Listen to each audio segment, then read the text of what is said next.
ఆధునిక యుద్ధాల్లో ఇప్పుడు ట్యాంకులు, యుద్ధ విమానాల కంటే ఎక్కువగా చర్చకు వస్తున్నవి డ్రోన్లు. ప్రత్యేకంగా ఆత్మాహుతి డ్రోన్లు, లాయిటరింగ్ మ్యూనిషన్స్, తక్కువ ఎత్తులో ఎగిరే శత్రు డ్రోన్లు సైన్యాలకు కొత్త సవాల్గా మారాయి. ఈ నేపథ్యంలో భారత వైమానిక దళం భవిష్యత్తు యుద్ధాలకు సిద్ధమవుతుంది. భారత వైమానిక దళం రాజస్థాన్ లో నిర్వహించిన ఎక్సర్సైజ్ రోటర్ క్లాప్ 3 ఈసారి కౌంటర్ యుఏఎస్ అంశంపై కేంద్రీకృతమైంది. యుఏఎస్ అంటే అన్మానెడ్ ఎయిర్ క్రాఫ్ట్ సిస్టమ్స్ అనే డ్రోన్ వ్యవస్థలు. తక్కువ ఎత్తులో వచ్చే శత్రు డ్రోన్లు, లాయిటరింగ్ మ్యూనిషన్స్, ఆత్మాహుతి డ్రోన్లను గుర్తించి వెంటనే నిర్వీర్యం చేసే వ్యూహాలను ఈ విన్యాసాల్లో పరీక్షించారు. ఈ విన్యాసాల్లో భారత వైమానిక దళానికి చెందిన వివిధ హెలికాప్టర్ యూనిట్లు పాల్గొన్నాయి. వేగంగా మారుతున్న యుద్ధ పరిస్థితులకు అనుగుణంగా కొత్త ఆపరేషనల్ విధానాలను, సమన్వయ వ్యవస్థలను, ప్రతిస్పందన సమయాన్ని అంచనా వేసినట్లు భారత వైమానిక దళం తెలిపింది. ఇదిలా ఉండగా భారత వైమానిక దళం తన హెలికాప్టర్ ఫీట్లను డ్రోన్ హంటర్లుగా తీర్చిదిద్దే ప్రణాళికపై కూడా పనిచేస్తోంది.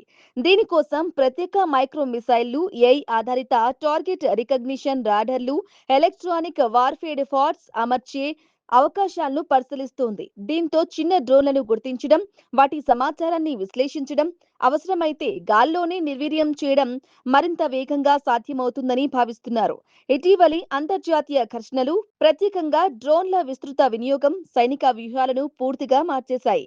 తక్కువ ఖర్చుతో ఎక్కువ నష్టం కలిగించే డ్రోన్లను ఎదుర్కొనేందుకు ప్రపంచ దేశాలు కొత్త కౌంటర్ యుఏఎస్ సాంకేతికతపై భారీగా పెట్టుబడులు పెడుతున్నాయి.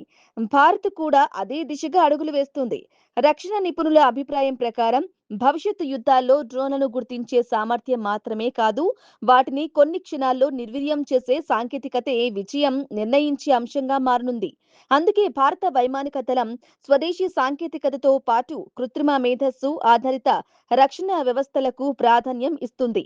మొత్తానికి ఎక్సర్సైజ్ రోటర్ క్లాప్ 3 కేవలం సాధారణ యుద్ధ విన్యాసం కాదు, భవిష్యత్తు డ్రోన్ యుద్ధాలకు భారత వైమానిక దళం సిద్ధమవుతున్న సంకేతంగా రక్షణ విశ్లేషకులు భావిస్తున్నారు. డ్రోన్ ముప్పు పెరుగుతున్న తరుణంలో భారత్ తన గగన రక్షణ సామర్థ్యాన్ని మరింత బలోపేతం చేసే దిశగా వేగంగా ముందుకు సాగుతుంది.